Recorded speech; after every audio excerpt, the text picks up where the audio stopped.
آپ دیکھتے ہیں کہ جب آپ حج یا عمرہ کے لیے جاتے ہیں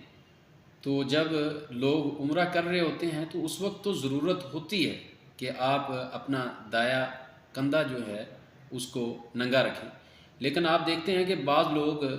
وہ نماز کی شکل میں بھی جب نماز پڑھ رہے ہوتے ہیں تو اس وقت بھی ان کا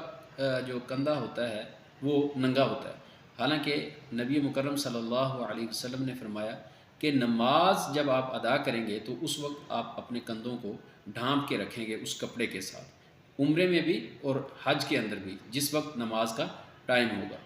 تو یہ چیز بہت ضروری ہے کیونکہ نبی صلی اللہ علیہ وسلم نے اس کی مکمل وضاحت فرما دی ہے۔ اور اسی طریقے سے جو لوگ بازو جن کے کپڑا پورا ہوتا ہے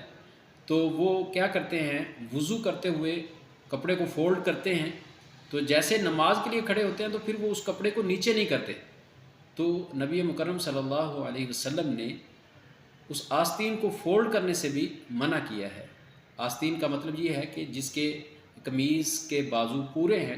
کپڑا اس کا پورا ہے، تو وہ اس کو فولڈ نہیں کرے گا بلکہ وہ اس کو جو ہے آستین کو پورا رکھے گا۔ یہی سنت اور رسول اللہ صلی اللہ علیہ وسلم کا فرمان ہے۔